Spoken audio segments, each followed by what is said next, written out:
ये था स्वर और व्यंजनों का सामान्य सा एक परिभाषात्मक परिचय। अब बात आती है कि स्वर कितने होते हैं और व्यंजन कितने होते हैं, इसकी बात हम करते हैं। देखो, तो सबसे पहले हमने देखा क्या, वर्ण के प्रकार, और वर्ण के प्रकार कितने आए, दो। कौन कौन से आ गए, एक तो स्वर और दूसरा क्या आया, व्यंजन। स्वर के लिए हमने क्या कहा, स्वतंत्र उच्चारण। स्वर के लिए हमने क्या कहा, स्वतंत्र उच्चारण होगा, और इनका स्वतंत्र उच्चारण नहीं, स्वतंत्र उच्चारण नहीं। अब जिनका स्वतंत्र उच्चारण होता है उसमें तो सहायता नहीं लेंगे, और जिसका स्वतंत्र उच्चारण नहीं होता है इसमें सहायता ले लेंगे। अगली जो बात आती है वो आती है क्या, इनकी संख्या की। तो सबसे पहले हम बात करेंगे किसकी, स्वर की, और उसके बाद में हम बात करेंगे किसकी, व्यंजन की। तो अगला हमारा जो बिंदु रहेगा वो वाला क्या रहेगा, स्वर। मुख्य बिंदु हमारे सामने निकल के कौन सा आ गया, स्वर। किसे कहा जाता है, क्या होता है, कितने होते हैं, कितने प्रकार होते हैं, इस संदर्भ में हम वार्ता आरंभ करते हैं। देखिए, सबसे पहले तो बात करें कि स्वर किसे कहा गया, तो स्वर वे वर्ण हैं, स्वर वे वर्ण हैं जो स्वतंत्र बोले जाते हैं, जो स्वतंत्र बोले जाते हैं, अर्थात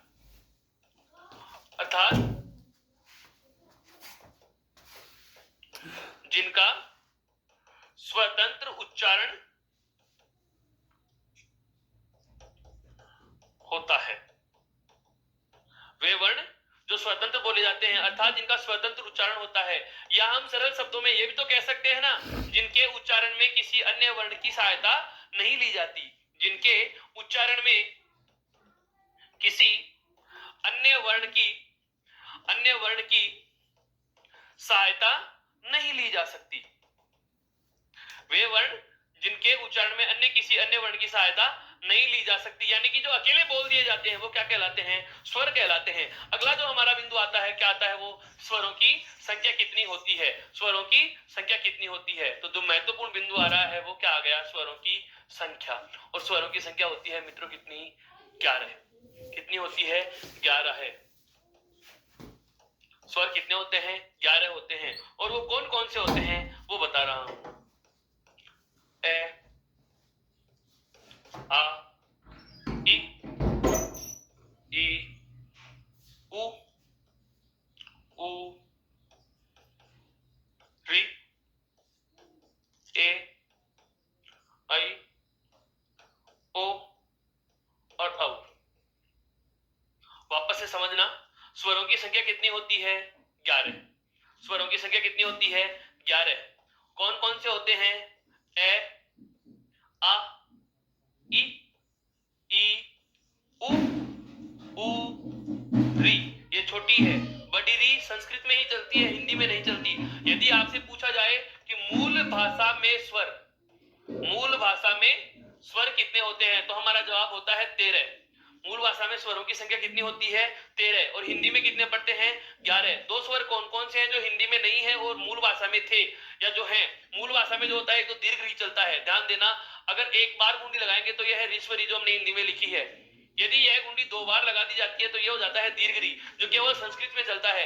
एक तो ये वाला स्वर, और इसके अलावा एक स्वर होता है री, ले के नीचे री की मात्रा वाला, ले के नीचे री की मात्रा वाला, जो उच्चारण स्थान के आधार पर जब वर्णों का वर्गीकरण पढ़ेंगे तब मैं इसके बारे में और चर्चा करूंगा। तो ये वाला जो बिंदु, ये दोनों जो स्वर होते हैं, ये दोनों स्वर संस्कृत व्याकरण में प्रचलन में है आज भी, और इसीलिए संस्कृत में स्वरों की संख्या कितनी होती है, 13। और संस्कृत में इन स्वरों को नाम से जाना जाता है, किससे, अच से।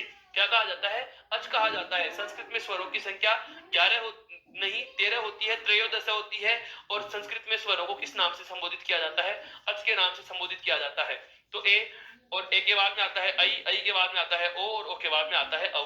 अर्थात मेरा कहने का आशय यह है कि हमारी हिंदी में स्वरों की संख्या कितनी है, 11। और 11 कौन कौन से हैं जो आपके सामने मैंने लिपिबद्ध कर दिए हैं। अब अगला जो तथ्य आता है वो यहां से नहीं आता। हम हमारे दिमाग में, हाँ बिल्कुल मैं समझ गया, हमारे दिमाग में सवाल यह उठ रहा है कि सर ओ के बाद में हम 2 वर्ण और लिखा करते हैं, जो छोटी क्लास में हम पढ़ते आ रहे थे।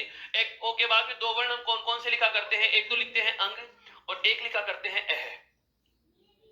इनको क्या कहोगे? अगर इनको आप स्वरों में नहीं पढ़ते तो कहां लिखोगे? क्योंकि अभी मैंने मूल स्वरों में 13 में भी इनको स्थान नहीं दिया, हिंदी के 11 स्वरों में भी इनको स्थान नहीं दिया, जबकि छोटी क्लासों से हम पढ़ते आ रहे हैं कि ए आई में कितने अक्षर साहब 13 कौन कौन से होते हैं, तो ऐसे लेकर के अंग अह तक हम बोल रहे थे, अह तक हम बोल रहे थे। तो इन दोनों को हमने स्वरों में शामिल नहीं किया, तो ये दोनों है क्या? सबसे पहली बात तो बहुत बार ये हो जाता है ना कि ये हमारे व्यक्ति या ये हमारे वर्ग का नहीं है, तो पहला सवाल ये उठता है कि ये अगर तुम्हारे वर्ग का नहीं है तो है कौन से वर्ग का? वही वाली बात यहाँ भी लागू हो रही है कि ये दोनों वर्ण स्वर नहीं है, तो पहला सवाल ये उठता है कि चलो मान लिया ये स्वर नहीं है, पर है क्या? तो ध्यान देना, इन दोनों वर्णों को कहा जाता है अयोगवाह्य। क्या कहा जाता है? अयोगवाह्य कहा जाता है। ये दोनों ध्वनियां जो हैं वो क्या कहलाते हैं? अयोगवाह्य ध्वनियां कहलाती हैं। अब सवाल ये उठ जाता है कि ये अयोगवाह्य क्या चीज आ गई? बिल्कुल एक एक चीज को पढ़ना है, बहुत माइनर पढ़ना है हमें। कोई भी चीज तथ्य आपके जहन में किसी भी प्रकार का कोई सवाल और शंका उत्पन्न होनी नहीं चाहिए। हम एक एक बात को बहुत बारीकी से जानेंगे, एक एक बात पर बहुत बारीकी से चर्चा करेंगे, बहुत विस्तार से चर्चा करेंगे इस चीज का। बात आ गई कि अयोगवाह्य, चलो मान लिया अयोगवाह्य कह दिया, पर सवाल ये उठता है ये अयोगवाह्य क्या है? हालांकि जब हिंदी के अन्य वर्ण पढ़ेंगे तब इसके बारे में विस्तार से चर्चा करेंगे। अभी इतना ध्यान रखना क्या कि ए योग और वाह है, ये इसमें 3 पद हैं, एक तो ए, एक योग और एक वाह है। एक उपसर्ग के रूप में जुड़ा हुआ है जो यहाँ पर नहीं का अर्थ दे रहा है। किसका अर्थ दे रहा है? नहीं का अर्थ दे रहा है। योग का अर्थ होता है जोड़, योग का अर्थ क्या होता है मित्रों? जोड़। और वाह का मतलब होता है वहन होना, अर्थात ऐसे वर्ण जो जुड़कर वहन नहीं होते। किसके साथ वहन नहीं होते? व्यंजनों के साथ वहन नहीं होते। ऐसे वर्ण जो व्यंजन वर्णों के साथ जुड़कर वहन नहीं होते, केवल स्वरों के साथ जुड़कर वहन होते हैं, वो अयोगवाह्य वर्ण कहलाते हैं। अभी इतना सा ध्यान रखना। अब इन दोनों अयोगवाह्य वर्णों का भी अलग अलग नाम है। जैसे इसको तो कहा जाता है अनुस्वार, इसको तो क्या कहा जाता है? अनुस्वार। और इसको कहा जाता है विसर्ग। क्या कहा जाता है? विसर्ग कहा जाता है। अर्थात एक वर्ण तो है हमारे पास अनुस्वार और दूसरा वर्ण है विसर्ग, और इन अनुस्वार और विसर्ग को दोनों को एक नाम में अगर हम संबोधित करना चाहें तो वह एक नाम होगा अयोगवाह्य वर्ण। वह एक नाम क्या होगा? अयोगवाह्य वर्ण। तो हमें ये बात पता चल चुकी कि हिंदी वर्णमाला में स्वरों की संख्या कितनी होती है? 11। 11 कौन कौन से हैं? तो 11 हमारे सामने लिखे जा चुके हैं। तो वे वर्ण जो हम छोटी क्लासों से स्वरों के साथ लिखते पढ़ते आए हैं लेकिन वास्तव में स्वर नहीं होते, वो दोनों वर्ण क्या कहलाते हैं? वो दोनों वर्ण अयोगवाह्य कहलाते हैं, जिनके बारे में हम बात करेंगे जो हमारा आगे वाला जो अन्य वर्णों का बिंदु आएगा उसके संदर्भ में। फिलहाल हम 11 का ही वर्गीकरण पढ़ेंगे। तो अगला जो हमारा बिंदु आरंभ होगा वो कौन सा होगा? इन स्वरों का वर्गीकरण। अगला जो बिंदु आरंभ होगा वो कौन सा होगा? स्वरों का वर्गीकरण। स्वरों के कितने प्रकार होते हैं, कौन कौन से होते हैं? देखो, स्वरों की संख्या कितनी है? 11। मैं बार बार बोलूंगा ये चीज, कौन कौन से होते हैं ये भी मैं बार बार लिखूंगा। ए, आ, ई, दीर्घी, उ, री, ए, आई, ओ और औ। अब वर्गीकरण का मतलब क्या है? अपने को इन स्वरों को बांटना है। हम इन स्वरों को 11 के 11 स्वरों को बांट बांट के पढ़ेंगे। देखो कैसे। सबसे पहले मैं इनको बांटने का आधार ले रहा हूं मात्रा के आधार पर। सबसे पहले 11 इन स्वरों को बांटेंगे किसके आधार पर? मात्रा के आधार पर। और मात्रा के आधार पर कितने भागों में बांटेंगे? इनको केवल 3 भागों में। कितने भागों में बांटेंगे? केवल 3 भागों में। मैं वापस से बता रहा हूं, ये चीज ध्यान से सुनना। स्वरों के वर्गीकरण में सबसे पहले इनको विभाजन करने का आधार जो मैं ले रहा हूं वो कौन सा ले लिया है? मात्रा के आधार पर। कौन सा आधार लिया है? मात्रा के आधार पर। और मात्रा के आधार पर कितने प्रकार हैं इसके? 3। मात्रा के आधार पर स्वरों के कितने प्रकार हैं? 3। कौन कौन से हैं? नाम समझना। सबसे पहला है हर्ष स्वर। इसमें कई बार एक लिखने की वर्तनीगत अशुद्धि करते हैं, हम इसको रिस्व लिख देते हैं। लिखते हैं इसे, ध्यान देना, ये नहीं है, यह होगा। हाँ, ये शब्द शुद्धि में आएंगी ये चीजें। ये हर्ष है रे पूरा है, इसमें है आधा है, और से दंते वाला से आधा, और उसके बाद में वह वर्ण है। वापस से लिख रहा हूं है, और ये इसके साथ में पूरा रे जुड़ा हुआ है। हर्ष स्वर। अब अपने को ये नाम तो याद रहता है, तो परीक्षा बनाने वाला जो पेपर में जो पेपर बनाएगा परीक्षा में, वो ये वाला नाम नहीं देता है, दूसरा नाम दे देता है। जैसे नाम दे दिया लघु। क्या नाम दे दिया? लघु। नाम दे दिया छोटा। शब्दों पे गौर करना। क्या नाम दे रहा है हर्ष में? क्या दे रहा है? लघु, छोटा। अन्य नाम इसका जो हमें मिल सकता है वो क्या मिल सकता है, एक मात्रिक। क्या मिल सकता है, एक मात्रिक। हमें यह नाम भी मिल सकता है मूल, और हमें यह नाम भी मिल सकता है अखंडित। वापस से बता रहा हूं, मात्रा के आधार पर स्वरों के कितने नाम हैं, 3। कौन कौन से, ह्रस्व स्वर, लघु या छोटा या एक मात्रिक, मूल या अखंडित। दूसरा जो नाम आता है, हाँ वो वाला समझना, ह्रस्व का दीर्घ। अब ये शब्द मैं इसके नीचे इसलिए लिख रहा हूं, एक बार पूछा क्या गया, विलोम पूछ लिया, ह्रस्व का विलोम क्या होगा, और विकल्प में क्या क्या दे दिया, दीर्घ दे दिया, बड़ा दे दिया, गुरु दे दिया।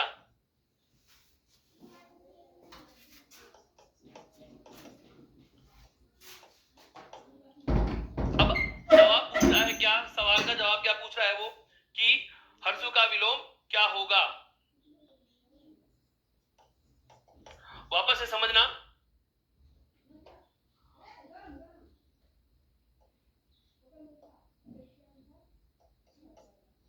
ह्रस्व का विलोम क्या होगा। विकल्प में दीर्घ भी दिया गया है, गुरु भी दिया गया है, और बड़ा भी दिया गया है। अब हमारे जहन में याद है कि ह्रस्व का मतलब तो छोटा होता है। अब पहला ही विकल्प हमें बड़ा मिलता है, तो आंसर हो जाए बड़ा। चलो कोई विद्यार्थी सोचेगा कि बड़ा तो छोटा का विलोम होता है, तो गुरु लिख दो। गुरु भी नहीं लिखोगे तो दीर्घ वाला क्यों होता है, ध्यान देना। ह्रस्व का विलोम केवल और केवल क्या होगा, दीर्घ। लघु का विलोम क्या होगा, गुरु। और छोटा का विलोम क्या होगा, बड़ा। जब हम विलोम शब्द पढ़ेंगे उस समय इस बात पे मैं चर्चा करूंगा कि तत्सम शब्द का विलोम तत्सम होता है, तद्भव शब्द का विलोम तद्भव होगा, देशज का विलोम देशज होगा। ध्यान देना ना इस बात पे।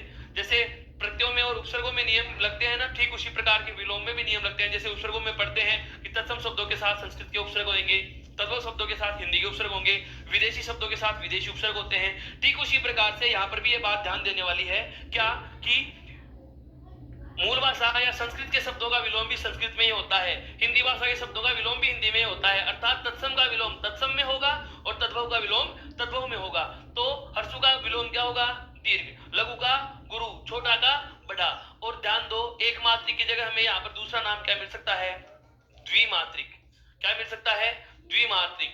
अब अखंडित की जगह में क्या मिल सकता है, खंडित। ये क्या है, इनका चक्कर समझो। ये मूल है, ये वाले संधि स्वर हैं। ये दूसरे आएंगे वो कौन से आएंगे, संधियों से बनने वाले होंगे। दूसरे वाले जो होंगे वो किससे बनने होंगे, संधि से बनने होंगे। अब देखो कि कैसे बनते हैं, क्या चीज है। तीसरा जो नाम होता है स्वरों का मात्रा के आधार पर, वो प्रकार होता है प्लूत स्वर। वापस से बता रहा हूं, मात्रा के आधार पर स्वरों के प्रकार कितने हैं, 3। मैंने केवल नाम उल्लेख किए हैं। पहला कौन सा, हर्ष। दूसरा कौन सा, दीर्घ। और तीसरा कौन सा, प्लूत। अपने को हर्ष का, या हमें इस हर्ष के पर्यायवाची के रूप में क्या क्या दे सकता है, लघु, छोटा, एक मात्रिक या मूल। और दीर्घ के पर्याय शब्दों में क्या दे सकता है, गुरु स्वर या बड़ा स्वर या द्विमात्रिक स्वर या खंडित स्वर या संधि स्वर। अब कौन कौन से हैं ह्रस्व या हर्स्व, कौन कौन से हैं दीर्घ, और कौन कौन से हैं प्लूत। अब इस बारे में बात करते हैं। ध्यान दो, एक बार देखें।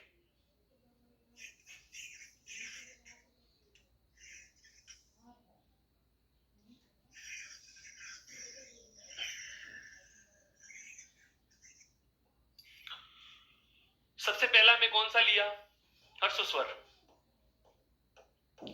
दूसरा कौन सा लिया, दीर्घ स्वर। और तीसरा कौन सा लेंगे, प्लूत स्वर। तीसरा कौन सा लेंगे, प्लूत स्वर। हमें केवल अब तक नाम पता है, क्या क्या, कि हर्ष है, दीर्घ है और प्लूत है। हर्ष के अन्य नाम हमें पता चल चुके हैं, क्या क्या। हर्ष का अन्य नाम मिल सकता है छोटा, एक मात्रिक, लघु, अखंडित या मूल। इनको एक मात्रिक क्यों कहा, क्योंकि बांटने का आधार क्या है, मात्रा। ये तीनों प्रकार किस आधार पे हैं, मात्रा के आधार पर। तो ध्यान से समझना, एक एक चीज बता रहा हूं। वे स्वर जिनकी केवल एक मात्रा मानी जाती है, केवल क्या मानी जाती है, एक मात्रा मानी जाती है। मात्रा के आधार पर पता चल चुका कि वे स्वर जिनकी केवल एक मात्रा मानी जाती है उन्हें हर्ष स्वर कहते हैं, अर्थात एक मात्रिक स्वर कहते हैं, अर्थात छोटे स्वर कहते हैं। अब एक ही मात्रा है, अब मात्रा कभी आधी हो नहीं सकती। मेरा कहने का मतलब यह है कि किसी भी स्वर को हम आधा नहीं लिख सकते, तो मात्रा आधी नहीं की जा सकती, इसका मतलब एक को और तोड़ा नहीं जा सकता। अतः इनका दूसरा नाम हमें मिलता है अखंडित। वापस से बता रहा हूं, इनके जो मैंने नाम बताए थे आपको, इनके जो मैंने आपको नाम बताए थे, उन नामों की हम चर्चा कर रहे हैं। उनके हम नामों की चर्चा करें तो जो 3 नाम आए थे, क्या क्या, एक तो नाम आया था अखंडित महत्वपूर्ण में, एक आया था एक मात्रिक, और एक मैंने इनको नाम लिखा था मूल, और दो शब्द और लिखे थे, वो लिखे थे हर्षु के पर्यायवाची शब्द। कौन कौन सा? छोटा और लघु। अब अखंडित क्यों कहा? इन स्वरों की मात्रा कितनी होती है? एक मात्रा। कितनी मात्रा होती है? एक मात्रा। यदि किसी स्वर की मात्रा एक होती है तो एक मात्रा को तो आधा कर ही नहीं सकते। अगर एक मात्रा को आधा कर दिया तो स्वर आधा हो जाएगा। कभी हमें देखने को मिला है कि ए आधा है या ऐसे? नहीं होता। अर्थात किसी स्वर को आधा किया ही नहीं जा सकता, किसी स्वर को आधा किया ही नहीं जा सकता। अब हम किसी स्वर को आधा नहीं कर सकते, हम किसी स्वर को आधा नहीं कर सकते, तो इसका मतलब यह हुआ कि मात्राएं आधी नहीं होती, अर्थात ये अखंडित होते हैं। ये क्या होते हैं? अखंडित होते हैं। दूसरी बात हमें क्या पता चल चुकी कि इन स्वरों के निर्माण में किसी अन्य स्वर का कोई योगदान नहीं रहता, ये अपने मूल रूप में रहते हैं, या भगवान शिव के डमरू से इनका उच्चारण हुआ माना जाता है, तो ये मूल स्वर है। मात्राएं इनकी कितनी मानी जाती है? एक। अतः इनको क्या कहा जाता है? एक मात्रिक। क्या कहा जाता है? एक मात्रिक कहा जाता है। ये वाली चीज भी हमें बहुत ज्यादा अच्छे से ध्यान रखनी है। अगला सवाल आता है क्या कि कौन कौन से हैं। अगला सवाल यह आता है कि कौन कौन से हैं, तो ध्यान देना इनकी संख्या कितनी होती है? 4। कितनी होती है? 4।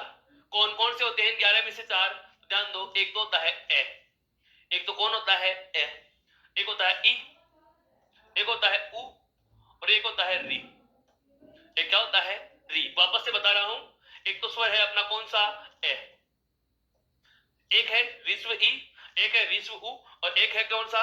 ह्रस्व री। अर्थात ए, छोटी ई, छोटा उ और री भी कौन सी? छोटी। ये कितने हो गए संख्या में? 4। वापस से बता रहा हूं, वे स्वर जिनकी एक मात्राएं होती हैं, एक ही मात्रा होती है, तथा जिन्हें तोड़ा नहीं जा सकता, जो अपने मूल रूप में होते हैं, जो अखंडित होते हैं, उन्हें ह्रस्व स्वर कहा जाता है, छोटा स्वर कहा जाता है, लघु स्वर कहा जाता है, जिनकी संख्या 4 होती है। कौन कौन से? ए, ई, उ और री। अब बात आती है दीर्घ स्वर।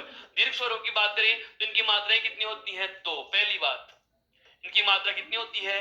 2। इनको द्विमात्रिक स्वर कहा था, इनको खंडित कहा था, क्योंकि 2 को आधा भी कर सकते हैं। जैसे आ है, आ टूट सकता है ए और एम में। बड़ी ई है, बड़ी ई टूट सकती है छोटी और छोटी ई में। दीर्घ संधि में हम पढ़ेंगे इन चीजों को। तो इनको खंडित स्वर भी मैंने नाम दिया था।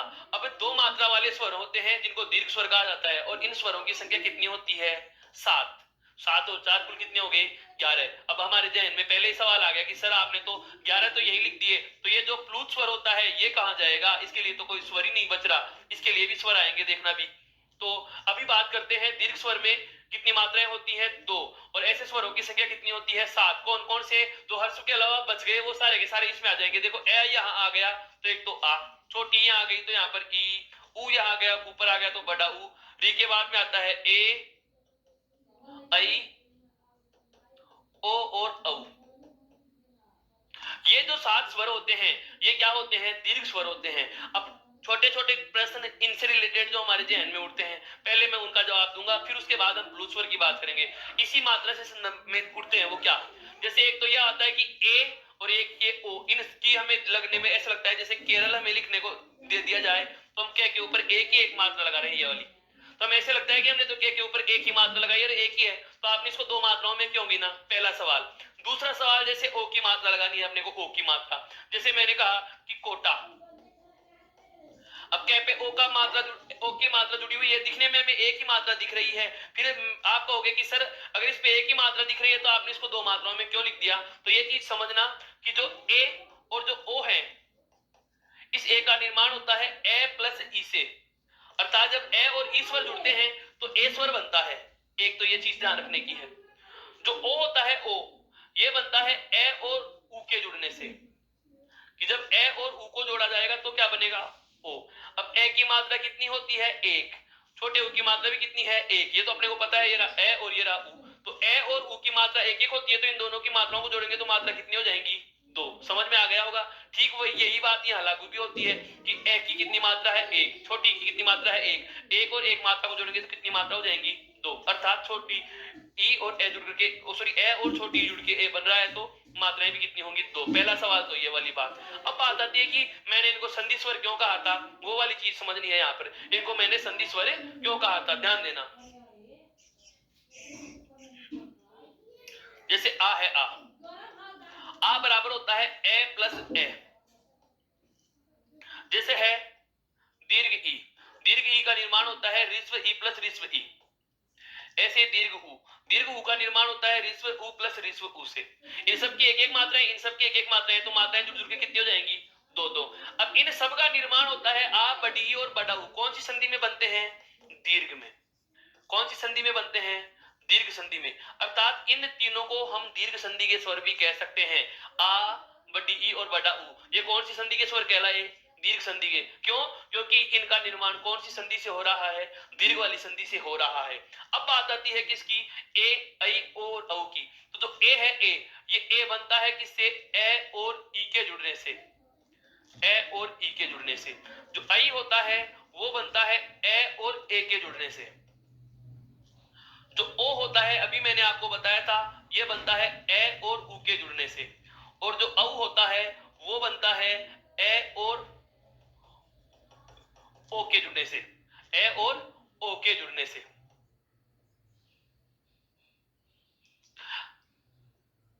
अब इन चारों स्वरों की बात करी जाए तो इनमें एक तरफ तो ए है, एक तरफ क्रम से ई, ए, ऊ और ओ है।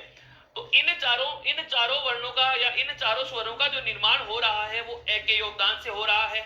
अब ध्यान देना, यहाँ पे ये वाली चीज मैं थोड़ी देर के लिए हटाऊं।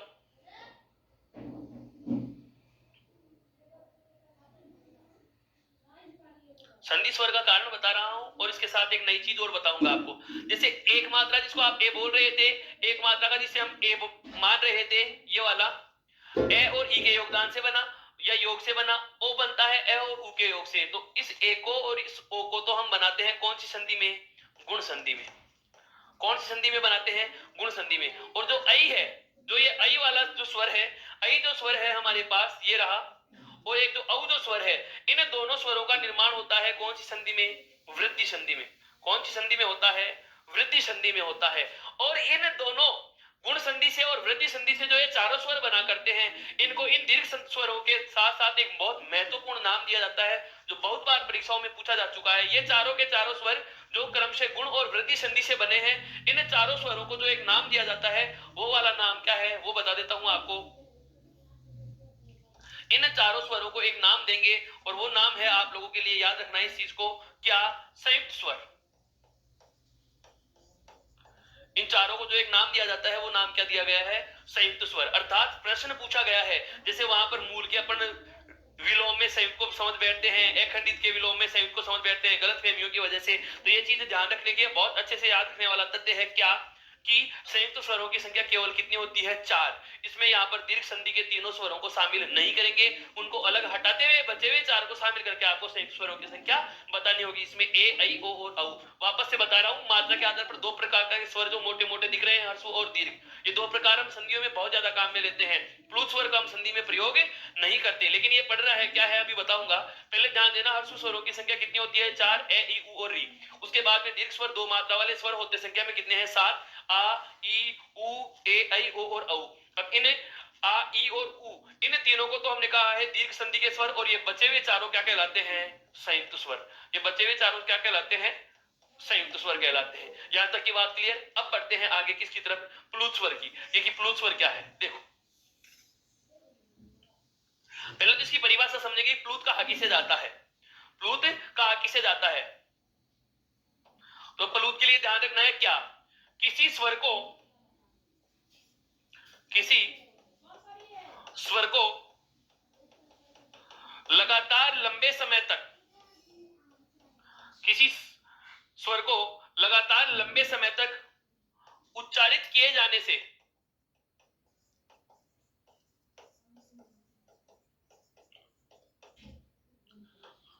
वह प्लुत रूप धारण कर लेता है। समझना है इस चीज को। यदि किसी स्वर को लंबे समय तक लगातार बोला जाए, लगातार बोला जाने का मतलब समझना, जैसे मैं बोल के बता रहा हूं, मैं बोलूंगा आ आ आ आ। अब हालांकि मैं लगातार तो बोल रहा हूं, लंबे समय तक तो बोल रहा हूं, पर क्या मैंने लगातार आवाज निकाली? लगातार तो आ, जैसे कि संगीत ध्वनियों में हम देखते हैं गायक जो होता है, मुख्य गायक हो चाहे कोरस गायक हो चाहे सह गायक हो या सह गायिका हो, बहुत बार क्या करते हैं, अपना गायन शुरू करने से पहले एक धुन लेते हैं, हाँ इस प्रकार से करते हैं। कई बार हम प्रार्थना का उच्चारण करते समय हे शारदे माँ, अंतिम वाली ध्वनि को लंबे समय तक बोल रहे हैं। और लंबे समय तक जो बोली जाने वाली ध्वनियां होती हैं उनको लिखने का एक तरीका भी होता है। जैसे दूर हमारे भैया खड़े हैं या पास में हमारे भैया खड़े हैं तो बोलने के दो तरीके होंगे। अगर पास में भैया होंगे तो ऐसे बोलेंगे भैया, यदि दूर भैया हैं तो हम बोलेंगे भैया। दोनों चीजों को समझना, ये वाला आपको पढ़ने को मिलेगा ऐसे। ये जो चिन्ह है ये एस की तरह जो दिखाई देने वाले ये चिन्ह, इन पे गौर करना। ये जो चिन्ह है जो एस की तरह हमें दिखाई दे रहे हैं, ये चारों के चारों, ये जो चारों के चारों एस की तरह हमें दिखाई दे रहे हैं, इन पे गौर करनी है हमें। कौन कौन से पे? ये चार भैया के बाद में जो लगे हुए हैं इन चारों पे। ये चारों के चारों वो चिन्ह है जो दीर्घ स्वर को शो करते हैं, दीर्घ स्वर को। और दीर्घ स्वर को शो करने के साथ साथ ये बताते हैं कि इनसे पहले वाला जो ये आ जुड़ा हुआ है किसमें? भैया में। भैया में जो आ जुड़ा हुआ है ये लंबे समय तक लगातार बोला गया है। मेरा कहने का मतलब यह है, वापस से समझना, जैसे इस चीज को मैं वापस से बताऊं कि मेरे को बोलना है भैया, अगर मेरे पास में भैया खड़े हैं तो मैं बोलूंगा भैया, लिखूंगा भैया। लेकिन भैया मुझसे दूर है तो अंतिम वाला जो ये आ स्वर है, अंतिम जो ये आ स्वर की मात्रा जुड़ी हुई है, ये वाला जो आ स्वर जुड़ा हुआ है यहाँ पे, ये रहा, ये आ स्वर लंबे समय तक बोला गया है। ये दो मात्राओं का साइन होता है। ये एस की तरह जो होता है वो छंदों में दो मात्राओं को शो करता है, और अगर खड़ी पाई हो तो वो एक मात्रा का संकेत होता है। तो यहाँ पर जो ये एस की तरह में दिख रहा है ये दीर्घ स्वर का संकेत है, अर्थात अंतिम वाला दीर्घ स्वर लंबे समय तक बोला गया है भैया। अर्थात अंतिम वाला आ लंबे समय तक बोला गया ताकि वहां तक आवाज हमारी पहुंच सके, ताकि वहां तक हमारी ध्वनि जा सके। जैसे मम्मी हमारे पास में बैठी है तो हम बोलेंगे मम्मी, लेकिन अगर मम्मी हमसे दूर है तो हम आवाज देंगे कैसे? मम्मी, ये तो पास में, अगर दूर हो गए तो मम्मी। अर्थात ये अंतिम वाली जो ध्वनि है दीर्घ ई, इसको हमने लंबे समय तक उच्चारित कर दिया, और जैसे लंबे समय तक उच्चारित कर दिया तो ये जो दीर्घ ई है, ये वाला जो दीर्घ ई का रूप था, ये कौन सा रूप है? प्लूत रूप है। ये कौन सा रूप है? प्लूत रूप है। परिभाषा से समझो, यदि किसी स्वर को लंबे समय तक लगातार बोला गया तो कौन सा रूप धारण कर लेता है? प्लूत रूप धारण कर लेता है। मेरा कहने का मतलब यह है, मेरा कहने का मतलब यह है कि जैसे परिभाषा की बात कर रहे हैं, प्लूत रूप कब बनेगा? जब लंबे समय तक लगातार बोला गया। छोटा बच्चा है मिट्टी खा के आ गया, छोटा बच्चा है मिट्टी खा के आ गया, माँ को या पिता को बुरा लगता है, उसके गाल पे तमाचा रख दिया, लंबे समय तक बच्चा रो रहा है आ, तो वो आ की जो ध्वनि आ रही है वो प्लूत ध्वनियां होंगी। कहने का मतलब यह है कि उसने आ स्वर का लंबे समय तक उच्चारण कर दिया। ई कर रहा है तो ई स्वर का लंबे समय तक उच्चारण कर रहा है। तो यदि किसी स्वर का लंबे समय तक लगातार उच्चारण हो जाता है तो वह प्लूत रूप धारण कर लेती है, अर्थात उसे प्लूत ध्वनि कहा जाता है। अब बात यह आ जाती है कि प्लूत स्वर कौन कौन से होते हैं। हमने 11 के 11 स्वरों को तो दीर्घ और गुरु में बांट, सॉरी ऋस्व और दीर्घ में बांट दिया, हर्ष और दीर्घ में बांट दिया। अब इन 11 में से स्वर तो कुछ बचा नहीं, तो प्लूत कौन कौन से होते हैं? तो ध्यान देना, प्लूत स्वरों की संख्या होती है 8। प्लूत जो स्वर होते हैं, इन प्लूत स्वरों की संख्या होती है कितनी? 8। परिभाषा समझ में आई क्या? कि यदि किसी स्वर को लंबे समय तक बोला गया, तो मैं यहाँ पर हिंट में लिख रहा हूं क्या? लंबे समय तक उच्चारित स्वर, लंबे समय तक लगातार उच्चारित स्वर, लंबे समय तक लगातार उच्चारित स्वर, लंबे समय तक लगातार उच्चारित स्वर क्या होते हैं? प्लूत। और इनकी संख्या कितनी होती है? 8। वो 8 कौन कौन से हैं? देख, तो एक तो होता है कितनी देर तक बोलते रहो ए की ध्वनि आएगी। ए के बाद में एक आता है आ, एक आता है दीर्घ ई। ये दीर्घ ई लिखते हैं आपके जहन में सवाल आ रहा है कि सर अगर आपने हर्ष स्वर में से ए को ले लिया और उसके बाद में दीर्घ का आ लिया है और दीर्घ की ई ली है, तो ऋस्व की ई क्यों नहीं ली? सवाल उठना चाहिए, जवाब भी आएगा। क्या है वजह? समझो कि मैं ए को कितनी भी देर तक बोलूंगा लेकिन परिवर्तित रूप आ नहीं आएगा, ए ही रहेगा। लेकिन जैसे यदि अपन ऋस्व स्वर को, जैसे हम ऋस्व स्वर को बोलना आरंभ करेंगे, ई छोटी, ई बड़ी और ई करते रहे, तो जैसे ही आप छोटी ई को लंबे समय तक लगातार बोलोगे तो छोटी ई पहले कौन से में बदलेगी? दीर्घ ई में। किसमें बदलेगी? दीर्घ ई में। और उसके बाद दीर्घ ई किसमें बदलेगी? प्लूत में। इसका मतलब यह हुआ कि छोटी ई का तो प्लूत सीधे बना ही नहीं ना। मेरा कहने का मतलब यह है कि ऋस्व ई और ऋस्व उ और ऋस्व री, ये तीनों के तीनों स्वर दीर्घ नहीं बनते, सॉरी प्लूत नहीं बनते। क्यों? क्योंकि ये तीनों ऋस्व ई, ऋस्व उ और ऋस्व री, 1 2 और 3, ये तीनों के तीनों स्वर अपने दीर्घ रूप में भी प्रचलित हैं। जैसे आप इनको लंबे समय तक लगातार बोलना चाहोगे तो ये प्लूत बनने से पहले दीर्घ में परिवर्तित हो जाएंगे और परिवर्तित होने के बाद जो प्लूत रूप होगा वो दीर्घ का परिवर्तित रूप होगा, न कि हर्षु का परिवर्तित रूप होगा। तो एक तो ए, एक आ के बाद में दीर्घ ई के बाद में दीर्घ उ, उसके बाद में ए, उसके बाद में आई, उसके बाद में ओ के बाद में औ। मेरा कहने का मतलब यह हुआ कि प्लुत स्वरों की संख्या यदि हमें पूछ ली जाए तो संख्या कितनी आएगी? 8। 8 कौन कौन से हैं? तो हमें ज्यादा दिमाग लगाने की आवश्यकता नहीं है, इतना ध्यान रखना कि 7 तो दीर्घ वाले और 1 हर्ष वाला, 7 तो दीर्घ वाले और 1 हर्ष वाला, ये तीनों नहीं होंगे। 8 और 3 कुल कितने हो गए? 11। तो वापस से बता रहा हूं मित्रों कि हमें अभी जो स्वरों का परिचय जो मैंने आपको बताया कि कितने होते हैं, क्या होते हैं, तो उस चीज को वापस से समझो। स्वर संख्या में कितने हैं? 11। स्वर संख्या में कितने हैं? 11। कौन कौन से हैं? ए, आ, ऋस्व ई, दीर्घ ई, ऋस्व उ, दीर्घ उ, री, ए, आई, ओ और औ। इन 11 के 11 स्वरों का जो विभाजन हमने आरंभ किया है, विभाजन जो हमने आरंभ किया है वो किसके आधार पर किया है? सबसे पहला मात्रा के आधार पर। सबसे पहला किसके आधार पर आरंभ किया है? मात्रा के आधार पर, कि मात्रा के आधार पर इन 11 स्वरों को कितने भागों में बांटा जाएगा। तो मात्रा के आधार पर मैंने इन 11 स्वरों को कितने भागों में बांटा? 3 में। कितने भागों में बांटा? 3 में। 3 भाग कौन कौन से हो गए? एक तो हो गया हर्ष, एक हो गया दीर्घ और एक कौन सा हो गया? प्लुत। अर्थात हर्षु स्वर, दीर्घ स्वर और प्लुत स्वर, यानी कि छोटा स्वर, बड़ा स्वर और प्लुत स्वर, या आप कह सकते हो लघु, गुरु और प्लुत स्वर।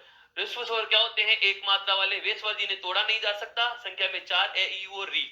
उसके बाद में दीर्घ स्वर, 2 मात्रा वाले वे स्वर जिन्हें संधि के द्वारा विच्छेदित कर सकते हैं। संधि विच्छेद इन सबका हो सकता है दीर्घ संधि से। ये तीनों के तीनों स्वर दीर्घ संधि से टूटेंगे।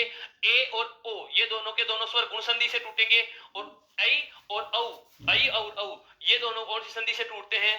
वृद्धि से। और ये दोनों कौन सी संधि से टूटेंगे? सॉरी, ये दोनों कौन सी संधि से टूटेंगे? गुण संधि से। तो इसमें गुण, दीर्घ और वृद्धि, इन तीनों संधियों के स्वरों को शामिल किया जाता है। उसके बाद में हमने बात करी प्लुत स्वर की। प्लुत स्वर क्या होते हैं? लंबे समय तक लगातार उच्चारित, लंबे समय तक लगातार उच्चारित। यदि किसी स्वर को कर दिया जाता है तो क्या बन जाता है? प्लुत बन जाता है। और प्लुत स्वरों की संख्या पूछी जाए तो कितने होते हैं? 8। 8 कौन कौन से? 7 तो दीर्घ वाले और 1 है। 7 तो दीर्घ वाले और 1 है। अब सवाल ये नहीं आता है, सवाल यहाँ से क्या आएगा वो समझना। ये दोनों तो आवश्यक क्यों है? संधि को समझने के लिए। जब हम स्वर संधि पढ़ेंगे, तो सिर्फ केवल इन 2 स्वरों का महत्वपूर्ण रोल रहेगा। कौन से का? हर्ष और दीर्घ का। लेकिन जो प्लुत स्वर होते हैं, प्लुत स्वरों में से जो प्रश्न आता है वो किस प्रकार से आता है? वो हमें स्वर देकर के सवाल नहीं पूछता, वो हमें सवाल क्या पूछता है वो सुनना ध्यान से। जैसे कमरा पूर्णतः खाली हो तो हम कोई भी बात बोलते हैं तो कंपन करती है, गूंजती है, ध्वनियां गूंजती है ना। जैसे कोई कांसे का बर्तन होता है, उसको अपन अंगुली से टच करते हैं तो भी उसमें कंपन होता है। हाथ से छूट के यदि कोई कांसे की थाली नीचे गिर जाती है, कांसे का बर्तन नीचे गिर जाता है तो बहुत देर तक कंपन करता रहता है, जब तक उसको वापस से हम छुएंगे नहीं। इसका मतलब कंपन हो रहा है। देर रात, गहरी रात है और गहरी देर रात में दूर कोई पटाखा जलाया जा रहा हो और उसकी पटाखे की जो ध्वनि होती है वो बहुत देर तक बादलों में गरजती रहती है, गूंजती रहती है। कई बार अपन श्रावण के महीनों में देखा करते हैं, सुनने में आता है कि बिजली दूर चमक रही है, दूर बिजली कड़क रही है, तो बिजली के गर्जना करने की जो आवाज है बहुत देर तक बादलों में गरजती रहती है। कुएं में कोई चीज गिराएंगे तो बहुत देर तक ध्वनि धम धम धम की आवाज रिपीट करती रहती है। ये क्या होती है? ये आवाज का दोहरान, ये आवाज का लंबे समय तक कंपन करना। ये कौन सी ध्वनियां होती हैं? प्लुत ध्वनियां होती हैं। क्या होती हैं? प्लुत ध्वनियां होती हैं। एक बार कॉलेज लेक्चर में प्रश्न पूछ लिया गया क्या कि कुपथ ध्वनि कौन से स्वर में शामिल की जाएगी। कुपथ का मतलब है कुएं की आवाज कौन से स्वरों में शामिल की जाएगी। बताओ, कुएं में कोई चीज गिराई जाएगी तो जो अंतिम ध्वनि प्लुत रूप धारण कर लेती है तो स्वर कौन सा होगा? प्लुत होगा। शायद आप समझ चुके होंगे। अब मैं आगे बढ़ सकता हूं, ध्यान दो। जो पहला वर्गीकरण था स्वरों का, वो पढ़ने किसके आधार पर किया है? मात्रा के आधार पर। पहला प्रकार जो हमने स्वरों का किया है वो किसके आधार पर किया है? मात्रा के आधार पर किया है। अब हम जो स्वरों का वर्गीकरण करेंगे, अब हम जो स्वरों को बांटेंगे, वो दूसरा आधार ले रहा हूं। देखिए क्या है।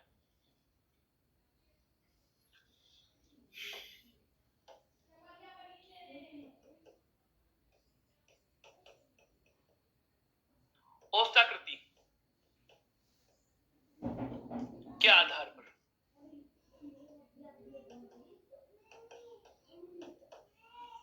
बहुत ज्यादा कठिन नहीं है, नाम ही अटपटा सा लग रहा होगा पर बहुत ज्यादा सरल है ये। औष्ठाकृति, औष्ठाकृति का मतलब होता है ओठों की आकृति के आधार पर। ओठ, होठ, होठ नहीं होते, ओठ होता है, लिप्स। इनकी आकृति के आधार पर स्वरों का वर्गीकरण। और ओठों की आकृति के आधार पर स्वरों का वर्गीकरण कितने भागों में? केवल 2। कितने भागों में है? केवल 2। थोड़ा इधर लिख देते हैं। होठों की आकृति के आधार पर कितने भागों में? केवल 2 भागों में। और 2 भाग कौन कौन से हैं वो बता रहा हूं, ध्यान देना। एक तो होता है वृत्ताकार स्वर, एक तो क्या होता है? वृत्ताकार स्वर, और एक इसका विलोम शब्द होता है अवृत्ताकार, अवृत्ताकार स्वर। वापस से समझना, ओष्ठ आकृति यानी कि होठों की आकृति के आधार पर, होठों की आकृति के आधार पर कैसे कि किसी भी स्वर के उच्चारण करने के समय या अपन किसी स्वर को बोल रहे हैं उस समय आपके होठ किस आकृति में है, किसी स्वर के उच्चारण के समय होठ कौन सी आकृति ले रहे हैं, उसके आधार पर कितने प्रकार हैं? दो। एक तो कौन सा आ गया? वृत्ताकार, और एक कौन सा आ गया? अवृत्ताकार। इसी का हमें दूसरा नाम भी मिलता है, वृत्ताकार को कहा जाता है वृत्तमुखी। क्या कहा जाता है? वृत्तमुखी। और इस अवृत्ताकार को कहा जाता है आवृत्तमुखी। क्या कहा जाता है? आवृत्तमुखी। वापस से समझना, वृत्ताकार का पहला नाम तो क्या हो गया? वृत्तमुखी, और अवृत्ताकार का दूसरा नाम अपने को क्या मिल गया? आवृत्तमुखी। आवृत्तमुखी और अवृत्तमुखी का मतलब भी वही है। देखो, वृत्त प्लस आकार, वृत्ताकार का यदि संधि विच्छेद करें तो हमारे पास दो शब्द निकल के आते हैं, वृत्त प्लस आकार, वृत्त प्लस आकार। अर्थात ऐसा कोई स्वर जिसको बोलते समय, ऐसा कोई स्वर जिसके उच्चारण के समय होंठ वृत्त के आकार में गोल होते प्रतीत हो। ऐसे एकदम चाप लगाने की आवश्यकता नहीं है। मेरा मतलब यह है कि हमें ऐसा महसूस होता है जैसे मुंह गोल खुल रहा हो। किसी स्वर के उच्चारण में यदि लगे कि होंठ मुंह या मैं कहूं होठों की आकृति वृत्त के आकार में गोल होती प्रतीत हो रही है, तो उन स्वरों का नाम क्या होता है? वृत्ताकार यानी कि वृत्तमुखी। और वे स्वर जिनके उच्चारण में या जिनको बोलते समय होंठ वृत्त के आकार में गोल नहीं खुलते, इसके अलावा चाहे कैसे भी खुलते हो, चाहे पूरा मुंह खुले, चाहे पूरा मुंह बंद रहे, चाहे त्रिभुज बने, आयत बने, वर्ग बने, उससे कोई मतलब नहीं है। हमें केवल इतना ध्यान रखना है कि यदि होंठ वृत्त के आकार में गोल खुल रहे हैं तो कौन सा हो जाएगा? वृत्ताकार। और वृत्त के आकार में यहां पर देखो अवृत्ताकार, नई चीज क्या जुड़ी है? ए, और उसके बाद में क्या है? वृत्त प्लस आकार, वृत्त प्लस आकार। ए का मतलब होता है नहीं, ए उपसर्ग के रूप में जुड़ा हुआ हो तो उसका अर्थ क्या होता है? नहीं। वृत्ताकार का मतलब वही वृत्त के आकार, और ए का मतलब नहीं। यदि किसी स्वर के उच्चारण में होंठ वृत्त के आकार में नहीं है, वृत्त के आकार में नहीं है, इसके अलावा चाहे कोई सा भी आकार हो, वे स्वर जिसके उच्चारण में होंठ वृत्त के आकार में गोल नहीं है, इसके अलावा किसी भी आकार में होते हैं, तो वो वाला स्वर क्या कहलाता है? अवृत्ताकार। मेरे हिसाब से दोनों आपकी परिभाषाएं बहुत अच्छे से क्लियर हो गई होंगी। वृत्त के आकार में या अवृत्त के आकार में अंतर क्या रहा? वृत्त के आकार में तो वो स्वर होंगे जिसको उच्चारित करते समय होंठ वृत्त के समान गोल होते प्रतीत होते हो, तो वो तो कहलाएगा वृत्ताकार स्वर। और अवृत्ताकार स्वर किसे कहा जाएगा? कि जिन स्वरों के उच्चारण करने में, जिन स्वरों के उच्चारण करने में ए नहीं, वृत्त का मतलब वही गोल, और आकार का मतलब आकृति, वे स्वर जिनके उच्चारण में होंठ वृत्त के आकार में गोल होते प्रतीत नहीं होते, चाहे इसके अलावा कोई सी भी आकृति ले रहे हो, होंठ वृत्त के आकार में गोल होते प्रतीत नहीं होते, तो उसको क्या कहा जाएगा? अवृत्ताकार। अब हमारा अगला सवाल यह आता है कि कौन कौन से अवृत्ताकार हैं और कौन कौन से वृत्ताकार हैं। जो 11 स्वर हैं, उन 11 स्वरों को केवल दो श्रेणियों में बांटेंगे। केवल एक तरफ का याद कर लेना, दूसरा अपने आप याद रहेगा। देखो कैसे। वृत्ताकार जो स्वर है उसमें एक तो आएगा आपका कौन सा? उ, और एक आएगा उ, एक आएगा ओ, और एक आएगा औ। ओ और औ, ये चार हमें याद रह सकते हैं, कोई दिक्कत नहीं आएगी। उ, बड़ा उ, ओ और औ। और अवृत्ताकार में इनके अलावा बचे हुए कौन कौन से हैं? अब देखो, एक तो ए, एक आ, एक ह्रस्व ई और दीर्घ ई, उसके बाद में एक आपका री, ए और आई। तो ये बचे हुए 7, 2, 2, 4, 2, 6 और एक 7, जो ये बचे हुए 7 हैं, जो ये बचे हुए 7 हैं, इन सातों स्वरों की हम बात करें तो इनके उच्चारण में होंठ वृत्त की तरह गोल होते प्रतीत, इनके उच्चारण में होंठ वृत्त की तरह गोल होते प्रतीत नहीं हो रहे हैं। जब होंठ वृत्त की तरह गोल होते प्रतीत नहीं हो रहे हो तो इन्हें अपन क्या कह सकते हैं? अवृत्ताकार स्वर। इन्हें हम क्या कह सकते हैं? अवृत्ताकार स्वर। और जिन स्वरों के उच्चारण में होंठ वृत्त की तरह गोल होते प्रतीत हो रहे होते हैं उन्हें क्या कहते हैं? वृत्ताकार स्वर। वृत्ताकार स्वरों की संख्या पूछ ली जाए तो आंसर कितना होगा? केवल 4। केवल कितना? 4। और अवृत्ताकार स्वरों की संख्या यदि हमें पूछी जाती है तो अवृत्ताकार स्वरों की संख्या कितनी होगी? 7। कौन कौन से होंगे? ए, आ, ई, बड़ी ई, री, ए और आई। और वृत्ताकार स्वरों में कौन कौन से होंगे? उ, बड़ा उ, ओ और औ। अब एक बार क्या होता है, अपवाद स्वरूप पूछा गया, हालांकि ऐसे प्रश्न पूछते नहीं, पर कई बार क्या होता है, जुड़ता हुआ सिलेबस पूछ लिया जाता है। स्वर क्या आया था वो ध्यान दो। एक स्वर अपन बड़ा करते हैं, अर्धचंद्र बिंदु जिसको नाम से संबोधित करते हैं, अर्धचंद्र बिंदु औ। ये आ और ओ के बीच की कंडीशन औ। ये वास्तव में हिंदी में स्वर नहीं है, ये स्वर कौन सा है? विदेशी स्वर है। ये कौन सा स्वर है? विदेशी स्वर है। और ये विदेशी में भी कौन सा? दूसरे देश का है। तो कौन सी भाषा का है? ये अंग्रेजी भाषा का स्वर है। अर्थात ओ का प्रयोग या ओ का प्रयोग जिसमें college, knowledge, hostel, hospital, doctor इस प्रकार के शब्द लिखते हैं, इस स्वर का प्रयोग जिस किसी भी शब्द पे हो जाता है वो विदेशी स्वर के प्रयोग हो जाने के कारण पूरा का पूरा शब्द ही क्या बन जाएगा? विदेशी शब्द बन जाएगा। सवाल क्या था वो सुनना। एक बार क्या किया गया कि ये अर्धचंद्र बिंदु, ये तो है चंद्रमा और ये है बिंदु, अगर ऐसी वाली कंडीशन होती है तो इसे कहा जाता है चंद्र बिंदु, जिसमें चंद्रमा भी हो और बिंदु भी हो। लेकिन जब चंद्रमा तो हो और बिंदी नहीं हो, जब चंद्रमा तो हो, वापस से समझना, जब आके ऊपर चंद्रमा तो है लेकिन बिंदी नहीं है तो ये आधी चंद्र बिंदु हो गई। बिंदी होती तो पूरी चंद्र बिंदु होती, अब बिंदु नहीं है इसका मतलब आधी चंद्र बिंदु है। तो इस अर्ध चंद्र बिंदु को विदेशी स्वर कहते हैं। और इस विदेशी स्वर को विकल्प में दे दिया या प्रश्न में दे दिया और सवाल क्या उठाता है? दिया गया स्वर कौन सा होगा? दिया गया स्वर कौन सा होगा? और विकल्प बनाए उसने क्या? वृत्ताकार, अवृत्ताकार, दोनों, दोनों में से कोई नहीं। वापस से समझना सवाल को।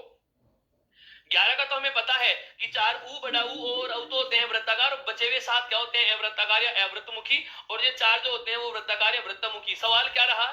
सवाल ये रहा कि अर्ध, ये जो चंद्र बिंदु है या विदेशी जो स्वर है, आगत स्वर है, मेहमान स्वर है, इस स्वर को लेकर के प्रश्न क्या पूछ लिया गया कि दिया गया स्वर कौन सा है? और विकल्प क्या बनाया? वृत्ताकार है, अवृत्ताकार है, दोनों, दोनों में से कोई नहीं। अगर इस प्रकार का प्रश्न फिर से दोहराया जाता है तो इसका भी आंसर क्या होगा?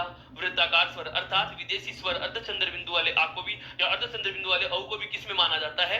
वृत्ताकार स्वरों में माना जाता है। एक बार पूरी चीज वापस से दोहरा देता हूं, एक बार पूरी चीज वापस से दोहरा देता हूं। क्या कि ओष्ठाकृति के आधार पर स्वरों के अपन ने कितने प्रकार किए हैं? केवल 2। ओष्ठाकृति के आधार पर स्वरों के कितने प्रकार कर लिए? 2। और 2 प्रकार कौन कौन से रहे? एक तो नाम आ गया वृत्ताकार और एक नाम क्या आ गया? अवृत्ताकार। वृत्ताकार का दूसरा नाम हमें मिलेगा तो क्या मिलेगा? वृत्तमुखी। क्या मिलेगा? वृत्तमुखी। और अवृत्ताकार का दूसरा नाम यदि देगा तो हमें क्या देगा? आवृत्तमुखी। ये केवल पर्याय शब्द हैं, भ्रमित होने की आवश्यकता नहीं है इनमें, ये केवल पर्याय शब्द हैं। इस प्रकार के शब्द दे देता है। कई बार क्या होता है, विद्यार्थी एक चीज को रटकर चला जाता है, दूसरी चीज से अनभिज्ञ रहता है या दूसरी चीज उसको पता ही नहीं रहती और वो वहां पर गलत अटेम्प्ट कर जाता है। तो इस प्रकार के यदि नाम दे देता है तो आपको ध्यान रखना है कि वृत्ताकार को तो वृत्तमुखी कहेंगे, यानी कि वृत्त की तरह मुंह। तो वृत्त की तरह मुंह होने का मतलब पूरा मुंह नहीं, यहाँ पर होठों से संदर्भ लिया जा रहा है। अवृत्ताकार का मतलब वृत्त की तरह नहीं, यानी कि अवृत्ताकार। वृत्ताकार स्वरों की संख्या कितनी होती है? तो 4 होते हैं। कितने होते हैं? 4। और 4 कौन कौन से हैं? ये आपके सामने है। एक तो ऊ, एक बड़ा ऊ, एक ओ और एक औ। बात आती है अवृत्ताकार कितने होते हैं तो संख्या पूछे तो आंसर आएगा 7। अवृत्ताकार स्वरों की संख्या पूछी जाती है तो जवाब कितना होगा? 7। कौन कौन से होंगे? एक तो ए, एक आ, एक छोटी ई, बड़ी ई, री, ए और आई। उसके बाद में मैंने एक नई चीज आपको जो बताई है वो क्या बताई है कि अगर आपको अर्धचंद्र बिंदु या विदेशी स्वर देकर के भी पूछ लिया जाए, विदेशी स्वर या अर्धचंद्र बिंदु देकर के भी पूछते जाए कि दिया गया स्वर कौन सा होगा, तो इसका भी जवाब हमें क्या देना है? वृत्ताकार स्वर ही देना होगा। इसका जवाब भी हमें क्या देना होगा? वृत्ताकार स्वर भी देना होगा। मेरे हिसाब से दोनों चीज आपके समझ में आ चुकी होंगी। अपन स्वरों के वर्गीकरण में हम लोगों ने क्या क्या पढ़ लिया है? एक तो मात्रा के आधार पर स्वरों के कितने प्रकार होते हैं? 2। कौन कौन से? वृत्ताकार और अवृत्ताकार। सॉरी, दीर्घ, ह्रस्व और प्लूत। मात्रा के आधार पर 3 और ओष्ठाकृति के आधार पर कितने हो गए? 2। वापस से दोहरान कर रहा हूं, स्वरों के वर्गीकरण में हमने पहला आधार लिया मात्रा के आधार पर, जिसमें कितने प्रकार पढ़े? 3 पढ़ लिए, ह्रस्व स्वर, दीर्घ स्वर और प्लूत स्वर। ह्रस्व कौन कौन से? एक मात्रा वाले वे स्वर जिन्हें तोड़ा नहीं जा सकता, जिनकी एक ही मात्राएं होती हैं, संख्या में 4 होते हैं। कौन कौन से होते हैं? ए, छोटी ई, छोटा ऊ और री। बात आती है दीर्घ स्वर कौन कौन से होते हैं? 2 मात्रा वाले या संधि वाले स्वर दीर्घ स्वर होते हैं, जिनकी 2 मात्राएं मानी जाती है, संख्या में 7 होते हैं। कौन कौन से? आ, बड़ी, बड़ा ऊ, ए, आई, ओ और औ। ए, आई, ओ और औ को हमने 4 नाम और इन चारों स्वरों को अलग से नाम और दिया था, संयुक्त वाला। ठीक है। उसके बाद में हमने बात करी थी कौन से स्वर की? प्लूत स्वर की। उसके बाद में हमने बात करी थी कौन से स्वर की? प्लूत स्वर की। और ये प्लूत स्वर कौन कौन से थे? इसके लिए भी अगर आपसे पूछ लिया जाए तो लंबे समय तक लगातार उच्चारित होने वाले स्वरों को क्या कहा? प्लूत। और प्लूत में कौन कौन से आ जाते हैं? 8 स्वर आते हैं। एक तो ए तो रीसु का और साथ के साथ कौन से? दीर्घ वाले। उसके बाद में हमने जो आगे बात करी है वो किसके संदर्भ में करी है? ओष्ठाकृति के आधार पर। ओष्ठाकृति के आधार पर स्वरों के प्रकार कितने? 2। कौन कौन से? वृत्ताकार स्वर या वृत्तमुखी और अवृत्ताकार या आवृत्तमुखी। वृत्ताकारों की संख्या 4 और अवृत्ताकार या आवृत्तमुखी की संख्या कितनी है? 7। यदि अर्धचंद्र बिंदु या आगत स्वर पूछा जाए तो इसका भी आंसर क्या होगा? वृत्ताकार स्वर। यहां तक की बात क्लियर है? अब आगे बढ़ते हैं। हाँ बिल्कुल बिल्कुल, अब आगे बढ़ते हैं। ठीक है, देखो स्वरों के वर्गीकरण का अगला आधार ले रहा हूं मैं, वो क्या है? ध्यान दो।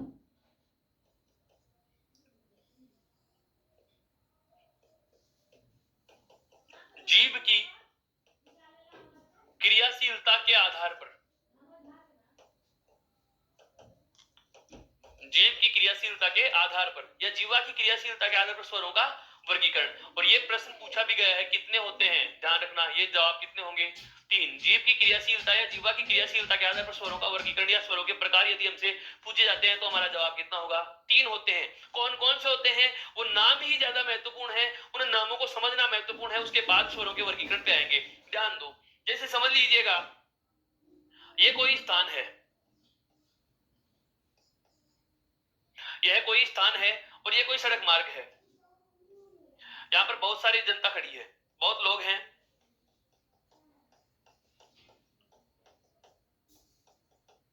इन सब में प्रतिस्पर्धा हो जाती है क्या, इन सब में प्रतिस्पर्धा क्या हो गई कि देखिए सबसे पहले इस भवन तक कौन पहुंच पाता है, सबसे पहले इस भवन तक कौन पहुंच पाता है। यहां तक लेके आ रहा हूं एक तरीके से, मैं चाहूंगा तो वैसे भी नाम लिख दूंगा, लेकिन उसको समझने से पहले ये वाला एक लॉजिक समझो, मैं कहना क्या चाह रहा हूं, उसके बाद ये वाली चीज पे आएंगे हम। यहाँ पर ये बहुत सारे व्यक्ति खड़े हैं और इनमें प्रतिस्पर्धा हो जाती है कि इस भवन तक सबसे पहले कौन पहुंचता है। और जब होड़ हो जाती है तो दौड़ भी होएगी, और जब दौड़ हो रही है तो कुछ एक कैंडिडेट जो अच्छे धावक थे, दौड़ने में जो ज्यादा सक्षम थे, वो दौड़ते दौड़ते यहाँ तक पहुंच गए। कुछ जो इनकी तुलना में कमजोर थे वो बीच में रह गए, और कुछ जो दौड़ने में असक्षम थे वो यहीं पर रह जाते हैं। अब हम इनकी बात करें तो ये सबसे क्या पहुंच गया, आगे। ये कहां गया, सबसे आगे। ये कहां रह गया, मध्य में। ये कहां रहा, मध्य में। और ये कहां रह गया, पीछे। ये कहां रह गया, पीछे। सवाल यह नहीं है कि आगे क्यों रहा या मध्य क्यों आया या पीछे क्यों आया, बात क्या है वो समझना। जो ये आगे वाला है उसको मैं कह रहा हूं ये तो सबके अग्र में है, तत्सम रूप ले लिया ना मैंने इनका। जो मध्य में है या बीच में है इसको मध्य ही कहेंगे, क्योंकि बीच होता है तत्व और तत्सम होता है मध्य। पीछे जो है उसको कहेंगे क्या, पश्च। उसको क्या कहेंगे, पश्च। मैंने 3 नाम लिख दिए हैं, अग्र, मध्य और पश्च। वापस से समझना, इस सड़क मार्ग पर कुछ एक व्यक्तियों ने दौड़ना आरंभ किया, तो ये तो अग्र व्यक्ति है, ये मध्य व्यक्ति है, और ये कौन सा है, पश्च व्यक्ति है। ये कौन सा व्यक्ति है, पश्च व्यक्ति है। अब मैं कहूं कि ये कोई सड़क मार्ग नहीं था, ये जीव है। ये क्या है, जीव है। और किसी स्वर को उच्चारित करते समय जीव का ये वाला भाग क्रियाशील होएगा, मतलब आगे वाला भाग क्रियाशील होएगा, तो वो वाला स्वर क्या कहलाएगा, अग्र। यदि किसी स्वर के उच्चारण में बीच वाला भाग क्रियाशील होगा तो वो वाला स्वर क्या कहलाएगा, मध्य। और यदि किसी स्वर के उच्चारण में जीव का पीछे वाला या पश्च भाग क्रियाशील होएगा तो वह वाला स्वर क्या कहलाएगा, पश्च। अर्थात हमारे पास नाम निकल के आ गए हैं तीनों। क्या क्या, सबसे पहला तो आया है अग्र स्वर, सबसे पहला तो क्या आया है, अग्र स्वर। अर्थात जीव की क्रियाशीलता के आधार पर जो स्वरों के 3 प्रकार हैं उनमें सबसे पहला कौन सा स्वर आ गया, अग्र स्वर। उसके बाद में जो दूसरा स्वर आया है वो आया है कौन सा, मध्य स्वर। दूसरा जो स्वर आया है वो कौन सा आया है, मध्य स्वर। और तीसरा या अंतिम जो आया है वो कौन सा आया है, पश्च स्वर। तीसरा जो अंतिम आया है वो कौन सा आया है, पश्च स्वर। अब बात आती है कि जो 11 स्वर हैं हमें उनका नाम तो पता चल गया कि जीव की क्रियाशीलता के आधार पर इन 11 को हम 3 भागों में बांटेंगे। कौन कौन से में, अग्र में, मध्य में और पश्च में। अग्र में, मध्य में और पश्च में। अग्र स्वर कौन सा होगा, कि वह स्वर जिसका उच्चारण करते समय जीव का अग्रभाग यानी कि जीव के आगे वाली नोक वाला भाग ज्यादा क्रियाशील होता प्रतीत होता है, तो वो कौन सा स्वर होगा, अग्रभाग, अग्र स्वर। यदि किसी स्वर के उच्चारण में जीव का मध्य भाग क्रियाशील रहे तो वो वाला स्वर कौन सा होगा, मध्य स्वर। और यदि किसी स्वर के उच्चारण में जीव का पश्च भाग, जीव का पीछे वाला भाग या गले वाला भाग या गले की तरफ वाला भाग ज्यादा क्रियाशील रहता है तो वो वाला स्वर क्या हो जाएगा, पश्च स्वर कहलाएगा। वो वाला स्वर क्या कहलाएगा, पश्च स्वर कहलाएगा। अब हमारे पास जो 11 स्वर हैं, इन 11 स्वरों को कौन कौन सा किस किस में आएगा वो चीज देखनी है। देखो एक बार,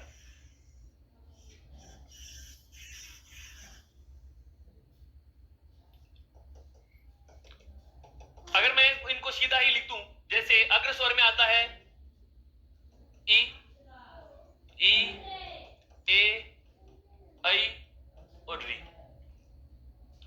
मध्य स्वर की बात करें तो एकमात्र स्वर है ए। पश्च स्वर की बात करें तो कौन कौन से आते हैं, आ, बड़ा उ और औ। ये है। अग्र स्वर में कौन कौन से आएंगे, ई, बड़ी ई, ए और री। या मैं कहूं अग्र स्वर में वे वाले स्वर हैं जो एक को संदर्भ करते हैं, इक, इक, एक, एक, एक और एक, कौन सा, री। और एकमात्र स्वर कौन सा है, ए, वो कहां आ रहा है, मध्य में। और पश्च में कौन कौन से आ गए, आ, छोटा ऊ, बड़ा ऊ, ओ और औ। अब ये वाली चीज याद कैसे होए, तो इसको याद करने का एक तरीका भी है, वो दूसरा तरीके से समझो। मैंने हटा दिए मान लो, अभी आप ये तो कह दोगे सर आपको तो याद था इसलिए लिख दिया, हम कैसे याद करें, ये वाली समस्या का समाधान कैसे हो, तो समझना। देखो दूसरा तरीका बता रहा हूं। अग्र स्वर को कैसे याद रखोगे, मध्य को कैसे याद रखोगे, पश्च को कैसे याद रखोगे। सबसे पहला स्वर कौन सा है, ए। उदासीन स्वर होता है, बिना मात्रा का स्वर होता है, मान लो सबसे छोटा है, और छोटे कहां होते हैं, मध्य में, एकमात्र ए, लिख दिया। अब इसके बाद में ऐसा वाला स्वर ढूंढो जिसको लिखने के लिए 3 लिखना पड़ता हो, जिसको लिखने के लिए क्या लिखना पड़ता हो, 3। देखो आ को लिखने के लिए 3 लिखना पड़ रहा है, ये आ। ऊ को लिखने के लिए 3 लिखना पड़ रहा है, छोटा ऊ। बड़ा ऊ लिखने के लिए भी 3 लिखना पड़ा, तो ये बड़ा ऊ। ओ को लिखने के लिए भी 3 लिखना पड़ा, तो ये ओ। और औ को लिखने के लिए भी 3 लिखना पड़ा, तो ये औ।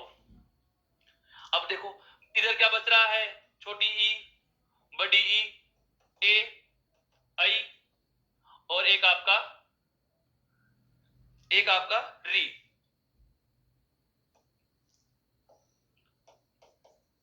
ये तो अग्र, मध्य और पश्च। अब मुझे लगता है कि आपको याद करने में कोई समस्या नहीं आएगी।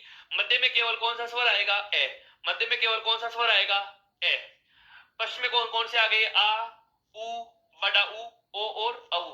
अर्थात जिन स्वरों को लिखने के लिए पहले 3 लिखना पड़ता है, तो वो तीसरे नंबर पे लिख देने हैं, वो तीसरे नंबर पे लिख देने हैं, और बचे हुए सारे कहां जाएंगे, एक नंबर पे। इसका एक तरीका और भी हो सकता है, आप जैसे मध्य स्वर को ए लिख दिया, अब मध्य के बाद में क्या आएगा, पश, तो ए के बाद में क्या आता है, आ। उसके बाद में एक समूह है ऊपर ई बड़ी का, फिर ऊ बड़े ऊ का, एक समूह है नीचे, फिर एक समूह है ऊपर ए बड़े ए आई, तो एक समूह है नीचे ओ और औ। कैसे भी याद करो, अपने को याद होना चाहिए। हमारा मतलब वहां से है, एक तो तथ्य समझ में आ जाना चाहिए। तथ्य का पता चल चुका कि अगर क्या होता है कि जिसमें जीव का आगे वाला भाग क्रियाशील रहे। मध्य स्वर कौन सा होता है, जिसमें जीव का मध्य भाग क्रियाशील रहे। पश्च स्वर कौन सा होगा, जिसके उच्चारण में जीव का पीछे वाला भाग क्रियाशील रहे। फिर उसके बाद में हमने बात जो की है वो वाली कौन सी बात की कि अग्र, मध्य और पश्च स्वरों को कैसे बांटेंगे, तो कौन सा अग्र में जाएगा, कौन सा मध्य में जाएगा और कौन सा पश्च में जाएगा, उन चीजों पे भी मैंने बात कर ली है। अब यहां तक बात समझ में आ चुकी। तो ये स्वरों के वर्गीकरण का तीसरा आधार जो हमने लिया है, कौन सा, जीव की क्रियाशीलता के आधार पर स्वरों का वर्गीकरण। कितने भागों में होता है, 3 भागों में होता है। कौन कौन से, अग्र, मध्य और पश्च। इससे पहले हमने ठीक पढ़ा था, वो वाला कौन सा था, इससे ठीक पहले जो हमने बात करी, ओष्ठ आकृति के आधार पर 2। कौन कौन से, वृत्ताकार और अवृत्ताकार। वृत्ताकार को वृत्तामुखी, अवृत्ताकार को अवृत्तमुखी भी हम नाम दे सकते हैं। वृत्ताकार में 4 हैं, ऊ, बड़ा ऊ, ओ और औ। अवृत्ताकार में या अवृत्तमुखी में 7 हैं, ए, आ, ई, बड़ी ई, ए, आई और री। इसके बाद में हम बात करें क्या, इससे ठीक पहले हमने एक प्रकार और पढ़ा था, कौन सा, मात्रा के आधार पर। कौन कौन सा, हर्स्व, दीर्घ और प्लूत। हर्स्व में 4, ए, ई, उ और री। और उसके बाद में दीर्घ में कितने आए, 7। कौन कौन से आ गए, आ, ई, बड़ी, ऊ भी बड़ा, ए, आई, ओ और औ। उसके बाद में प्लूत में क्या आता है, किसी भी स्वर को लंबे समय तक लगातार बोला जाए तो क्या बन जाता है, प्लूत। प्लूत में कौन कौन से स्वर हैं, तो एकमात्र ए, ऋस्व का, और इसके अलावा बचे हुए सारे के सारे दीर्घ हैं, वो सारे के सारे दीर्घ वाले किस में गिने जाएंगे, प्लूत में गिने जाएंगे। हर्षों में से केवल एक लेना है, कौन सा, ए। अब आता है आगे वाला भाग, और आगे वाला भाग क्या है वो देखो।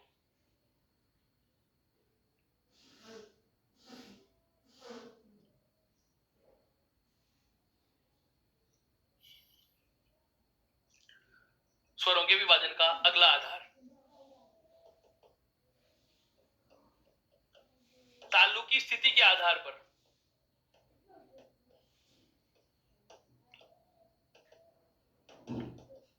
तालु की स्थिति के आधार पर, तालु का मतलब तालु जिसको बोलते हैं तालव्य, ये वाला जीव के ठीक ऊपरी भाग को हम बोलते हैं तालु।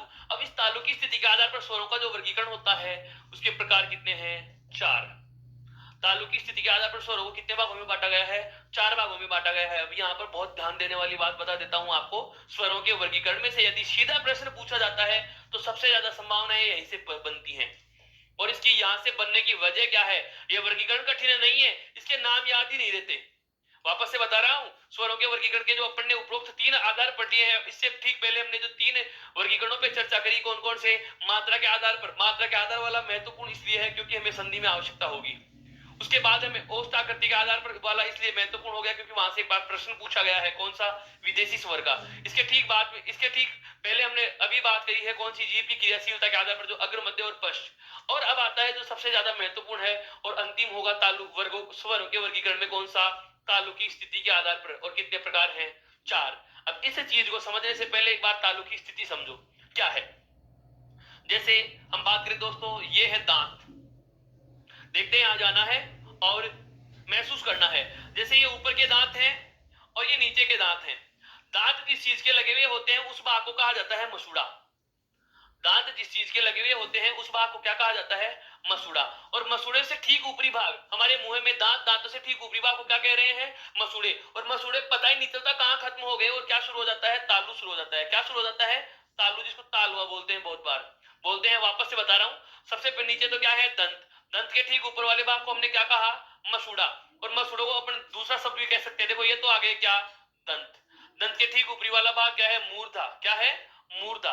मूर्धा को आप चाहो तो दूसरा नाम भी दे सकते हो, क्या? मसूड़े। क्या कह सकते हो? मसूड़े।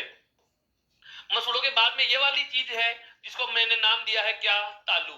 क्या नाम दिया है? तालू। तालू जहां खत्म होता है मुंह में, देखते हैं हम आगे नासिका का छिद्र होता है, नाक का छिद्र होता है, और फिर होती है यहाँ पर घंटी सी, जिसको बोलते हैं काकल।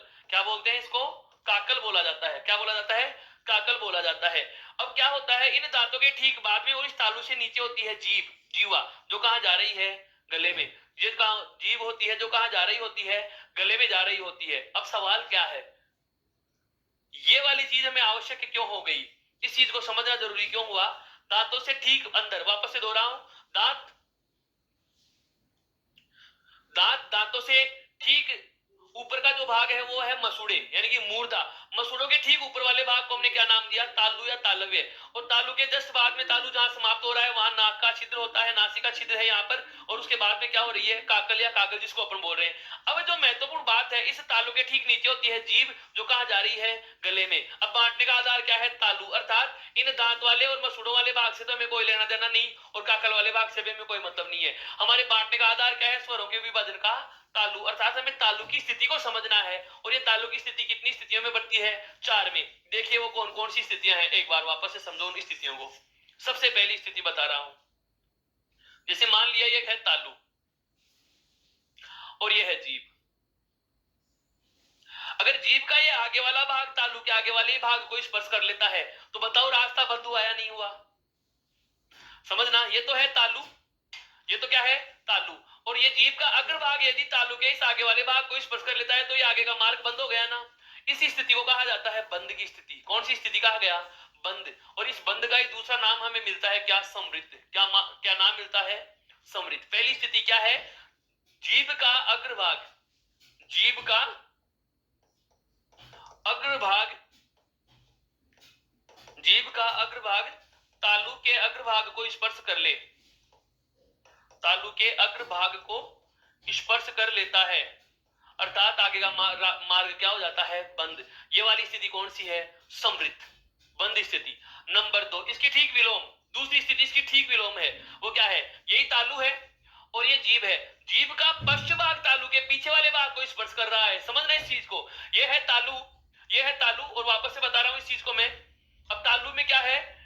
जो जीभ का पीछे वाला भाग है, जो गले के ठीक पास वाला भाग है, कई बार हम पानी को मुंह में भर लिया और निगलना नहीं चाहते तो जीभ के क्या करते हैं? इस पीछे वाले भाग को, इस पीछे वाले भाग को तालु से स्पर्श करा लेते हैं ताकि गले में जाने वाला मार्ग क्या हो जाए? बंद। लेकिन आगे वाला मार्ग क्या रहेगा? खुला। ये वाला भाग तो खुला ही है ना, तो इस स्थिति को कहा जाता है खुली स्थिति, यानी कि खुला। इस स्थिति को क्या कहा जाता है? खुला। और खुले के लिए एक नाम आता है, कौन सा? विवृत। एक नाम कौन सा आता है? विवृत। जो इस समृद्ध का विलोम शब्द भी पूछा गया है। बंद का विलोम क्या होगा? खुला। और समृद्ध का विलोम शब्द क्या हो जाएगा? विवृत। स्थिति नंबर 2। अब तीसरी और चौथी जो स्थिति है वो एक से ही समझ सकते हैं। तीसरी और चौथी स्थिति है वो एक ही डायग्राम से अपन समझ सकते हैं। देखो कैसे? ये तालु है और इसमें क्या होगा? इस जीभ का मध्य भाग को हम तालु के मध्य भाग से स्पर्श करवा दें। स्पर्श का मतलब ये नहीं कि स्पर्श ही कर लेगा, स्पर्श का मतलब ये पास में चला जाएगा, मार्ग ऐसा लगेगा जैसे बंद वाली स्थिति हो रही है। जीभ का मध्य भाग तालु के मध्य भाग के पास में जा रहा है या इधर स्पर्श करने की कोशिश में है, इधर स्पर्श कर रहा है। तो ये देखो, ये आगे का आधा भाग तो है खुला, ये आगे का आधा भाग तो क्या रह गया? खुला। और ये आगे आधा भाग क्या हो गया? बंद। तो जो आगे वाला आधा भाग है इसको तो आप कह सकते हो अर्ध विवृत, यानी कि आधा खुला। और जो आगे आधा भाग बंद है इसको कह सकते हैं क्या? अर्ध समृद्ध। क्या कह सकते हैं?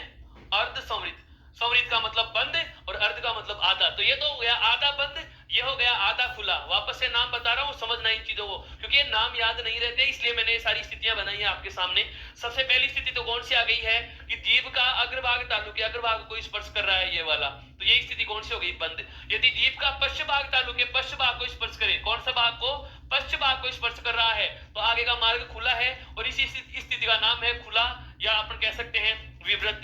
और यदि जीभ का मध्य भाग तालु के मध्य भाग के स्पर्श में जा रहा है, तो आगे का आधा भाग खुला है, अर्धविवृत, और आगे का आधा भाग बंद है, इसे क्या कह देंगे, अर्ध समृद्ध। अब ये हमारे पास चार नाम आ गए, ये स्वरों के उच्चारण में तालु की स्थिति है। एक तो कौन सा, समृद्ध, एक आ गया विवृत, एक आ गया अर्ध समृद्ध, और एक आ गया अर्धविवृत। हमें चार नामों का पता चल चुका। अब इन चार नामों के आधार पर देखो, सबसे पहला नाम कौन सा आया, सबसे पहला जो नाम आया है वो कौन सा आया है, समृद्ध स्वर। दूसरा जो नाम आ रहा है वो क्या आया, अर्ध समृद्ध। दूसरा जो नाम आया वो क्या आया, अर्ध समृद्ध स्वर। तीसरा जो नाम आ रहा है वो क्या आ रहा है, विवृत स्वर। और चौथा या अंतिम जो नाम आया वो क्या आया, अर्धविवृत। वो क्या आया है, अर्धविवृत। हमारे पास तालु की स्थिति के आधार पर चार नाम निकल के आ चुके हैं। कौन कौन सा, एक तो नाम आ गया है क्या, समृद्ध। एक तो नाम क्या आ गया है, समृद्ध। दूसरा नाम क्या आया, अर्ध समृद्ध। तीसरा नाम हमारे पास क्या आ गया, विवृत। और चौथा नाम क्या आ गया, अर्धविवृत। अब समस्या ये आ जाती है कि समृद्ध में कौन सा आएगा, विवृत में कौन सा आएगा, अर्ध समृद्ध में कौन सा आएगा, और अर्धविवृत में कौन सा आएगा। तो ध्यान रखना, जो संयुक्त स्वर थे, जो संयुक्त स्वर थे, संयुक्त स्वर कौन कौन से हैं, चार। कौन कौन सा, ए, आई, ओ और औ। ये हमेशा अर्ध में गिने जाते हैं। ये किस में गिनेंगे हम, अर्ध में गिनेंगे। इसके अलावा बाकी स्वरों के विभाजन में कोई समस्या नहीं आती है। देखो कैसे, समृद्ध का मतलब क्या होता है, बंद। इनका अर्थ भी अगर आप चाहो तो मैं कोष्टक में लिख देता हूं, बंद। और विवृत का मतलब क्या होता है, खुला। तो अर्धविवृत, अर्ध समृद्ध का मतलब जाएगा आधा बंद, और अर्धविवृत का मतलब क्या हो जाएगा, आधा खुला। देखो, ऐसा कौन सा स्वर है जिसके उच्चारण में मुंह पूरा खुलता है, ऐसा कौन सा स्वर है जिसके उच्चारण में मुंह पूरा खुलता है। केवल एक स्वर याद रखना है, ये पूरे स्वर अपने आप याद रह जाएंगे। कंसेप्ट का पता चल चुका, ये नाम कैसे निकल के आए वो भी पता चल चुका। अब अपने को विभाजन याद करना है। हमें विभाजन का पता भी तो रहना चाहिए ना कि कौन सा विभाजन किस में जाएगा। तो केवल एकमात्र स्वर जिसके उच्चारण में मुंह पूरा खुलता है, और वो कौन सा है, आ। आ को कहा जाता है विवृत। आ, मुंह पूरा खुलता है। अब हमें यह भी पता है कि आ बनता है ए प्लस ऐसे। आ में मुंह पूरा खुला, इसका मतलब आधा खुला, और आधा खुला जुड़ गए तो पूरा खुला। तो ए का स्थान में पता चल गया कि ए किस में जाएगा, आधे खुले में। ठीक है। इसके अलावा बचे हुए कौन कौन से, इन चार को छोड़ दिया, ए और आ का पता चल चुका। बचे हुए सारे के सारे किस में लिखने हैं, समृद्ध में। तो यहां पर कौन कौन से आ जाएंगे, ई, बड़ी ई, री, ए, सोई, उ और बड़ा उ। समझ में आया क्या, वापस से समझिए। एक तो क्या, विवृत स्वर कौन सा है, एकमात्र आ। विवृत स्वर कौन सा है, एकमात्र आ। और उसके बाद में आ का आधा क्या होता है, ए। अगर आ में मुंह पूरा खुलता है और आ का आधा ए है, तो आधे ए में कितना खुलेगा, आधा खुलेगा। क्यों, क्योंकि ये स्वर आधी मात्रा है। आ में दो मात्रा, तो एक मात्रा किसकी है, ए की। अगर आ में मुंह पूरा खुलता है, आ का आधा ए होता है, तो ए में मुंह कितना खुलेगा, आधा। अर्थात ए को मैंने किस में लिख दिया, आधे खुले में, यानी कि अर्धविवृत में। किस में लिख देंगे इसको, अर्धविवृत में लिख दिया। अब अर्धविवृत में लिख दिया। उसके बाद में मैंने आपको बताया अभी आपको कि संयुक्त स्वर ए, आई, ओ और औ, ये सारे के सारे किस में शामिल करने हैं हमें, अर्ध में। तो बचे हुए सारे कौन कौन से, ई, बड़ी ई, उ, बड़ा उ और री। ये पांचों के पांचों स्वर हमें किस में लिख देने हैं, समृद्ध में। किस में लिख देना है, समृद्ध में। अब इन चार को अर्थ में लिखे तो अर्ध समृद्ध में आएंगे, अर्ध विवृत में आएंगे। इस विवाद से बचने के लिए एक एक लिख दो दोनों में। जैसे ए यहां लिख दिया तो आई यहां लिख देंगे, ओ ऊपर लिख दिया तो औ नीचे लिख देंगे। ये लो, देखो ए, आ, ई, बड़ी ई, उ, बड़ा उ, री, ए, आई, ओ और औ। ये 11 के 11 स्वरों का हमें स्थान पता चल चुका है। अब जो चीज हटाने की है वो मैं हटा रहा हूं। अब देखो, इसको वापस से समझेंगे एक बार बहुत अच्छे से। क्या हम बात कर रहे हैं, किसकी, स्वरों का वर्गीकरण। और स्वरों का वर्गीकरण किसके आधार पर, तालु की स्थिति के आधार पर। तालु की स्थिति के आधार पर स्वरों का वर्गीकरण जो हमने किया, उसके लिए सबसे पहले हमने नाम निकाल लिए, कितने, चार। समृद्ध स्वर, अर्ध समृद्ध स्वर, विवृत स्वर और अर्धविवृत स्वर। समृद्ध का शाब्दिक अर्थ होता है क्या, बंद। और विवृत का शाब्दिक अर्थ क्या होता है, खुला। ये प्रश्न विलोम में भी पूछा गया है, समृद्ध का विलोम क्या होता है। तो समृद्ध का विलोम क्या होगा, विवृत। विवृत का विलोम क्या होगा, समृद्ध। अर्ध का मतलब होता है आधा, समृद्ध स्वर का मतलब बंद। वही वाली बात है, समृद्ध का मतलब बंद स्वर, तो अर्ध समृद्ध का मतलब आधा बंद स्वर। विवृत का मतलब खुला स्वर, तो अर्ध विवृत का मतलब जाएगा आधा खुला स्वर। कौन कौन सा स्वर किस में लिखना है? तो एकमात्र स्वर जिसको बोलने में मुंह पूरा खुलता है वो कौन सा है? आ। अब आ का आधा हमें पता है क्या होता है? ए। तो अगर आ में मुंह पूरा खुलता है तो ए में कितना खुलेगा? आधा। तो ए को हम निकाल लिख दिया अर्ध विवृत में। अब ए आई ओ औ जो चारों संयुक्त स्वर थे वो अर्ध में लिखे जाएंगे। वो किस में लिखे जाएंगे? अर्थ में लिखे जाएंगे। और बचे हुए सारे किस में लिख दिए? समृद्ध में। बचे हुए सारे किस में लिख दिए? समृद्ध में। तो अर्थ में क्या क्या लिखा? ए आई ओ और औ, अर्थात एक ऊपर एक नीचे, एक ऊपर और एक नीचे। यहां तक हमें किस प्रकार की समस्या नहीं है। और ये जो स्वरों का वर्गीकरण था, जो चौथा आधार था, यहां से हमें डायरेक्ट प्रश्न मिल जाते हैं। कई बार प्रश्न पूछे जाते हैं, निम्न में से अर्ध समृद्ध स्वर है, निम्न में से अर्ध समृद्ध स्वर नहीं है, या विवृत स्वर में शामिल होगा या विवृत स्वर में शामिल नहीं होगा। दिए गए स्वरों में समृद्ध स्वरों में कौन सा शामिल है या नहीं है, इस प्रकार के कथन देकर के हमें स्वरों का वर्गीकरण प्रश्न पूछ सकता है। तो मित्रों ये थे स्वरों के परिभाषा और स्वरों के प्रकार चारों आधारों के ऊपर। अब हमारा जो अगला बिंदु शुरू होगा, जिसके बारे में हम कल बात करेंगे, वो कौन सा शुरू होगा? व्यंजनों की संख्या और इन व्यंजनों का वर्गीकरण। क्योंकि पहला बिंदु हमारा कौन सा चल रहा है? वर्ण। वर्ण विचार में हमने आरंभ किया है वर्ण। वर्ण के दो प्रकार, कौन कौन से? स्वर और व्यंजन। सबसे पहले हम बात करें क्या? स्वर के। एक बार थोड़ा सा मैं इसका दौरान करना चाहूं तो जैसे स्वरों के पहले हम बात कर रहे हैं किसकी? वर्ण विचार की। वर्ण विचार के अंतर्गत हम क्या चीज देखेंगे? वर्णों का शुद्ध लेखन, उच्चारण और इनका प्रयोग। वर्ण विचार में फिर सबसे पहले मैंने आपको बताया क्या कि वर्ण किसे कहा जाता है? तो भाषा की सबसे छोटी इकाई क्या होती है? ध्वनि या वर्ण। वर्ण मौखिक इकाई क्या होती है? ध्वनि। भाषा की सबसे छोटी मौखिक इकाई ध्वनि का ये लिखित रूप क्या कहलाता है? वर्ण कहलाता है। उसके बाद में हमें पता चला कि वर्ण के कितने प्रकार हैं? दो, स्वर और व्यंजन। फिर स्वरों के बारे में हमने बात करी कि स्वर किसे कहें। स्वर किसे कहें? तो स्वर की संख्या और स्वरों की परिभाषा के संदर्भ में मैंने आपको बताया था कि स्वर क्या होते हैं? वे वर्ण जो स्वतंत्र बोले जाएं। वे वर्ण जो स्वतंत्र बोले जाएं वो क्या कहलाते हैं? स्वर। और जो स्वतंत्र नहीं है, जो स्वतंत्र नहीं है वो क्या कहलाते हैं? व्यंजन कहलाते हैं। जो स्वतंत्र नहीं है वो क्या कहलाते हैं? व्यंजन कहलाते हैं। उसके बाद में आगे हमने बात करी कि स्वरों की संख्या कितनी होती है? तो स्वरों की संख्या में पता चल गई 11। कौन कौन से हैं? जो आपके सामने लिखे हुए हैं। फिर हमारे सामने सवाल आ गया कि ये दो वर्ण जो स्वरों के साथ लिखे और पढ़े जाते हैं लेकिन इनको स्वर नहीं कहा जाता, जिनका नाम क्या होगा? तो इनका नाम होता है अयोगवाह वर्ण। जिनका अलग अलग नाम भी हमें पूछे तो एक होता है अनुस्वार और दूसरा नाम होता है विसर्ग। एक होता है अनुस्वार और दूसरा नाम क्या होता है? विसर्ग। उसके बाद में इन 11 स्वरों का वर्गीकरण जो हमने आरंभ किया है, इस वर्गीकरण में सबसे पहले हमने लिया मात्रा के आधार पर 3 प्रकार, हर्ष, दीर्घ और प्लूत। हर्षों में 4, दीर्घ में 7, प्लूत में 8। उसके बाद में मैंने आपको दूसरा आधार जो बताया वो कौन सा था? ओष्ठाकृति के आधार पर। ओष्ठाकृति के आधार पर दो ही प्रकार के, वृत्ताकार और अवृत्ताकार स्वर। वृत्ताकार स्वर में कौन कौन से? उ बड़ा उ और औ। अवृत्ताकार में ए आ ई बड़ी ई री ए और आई।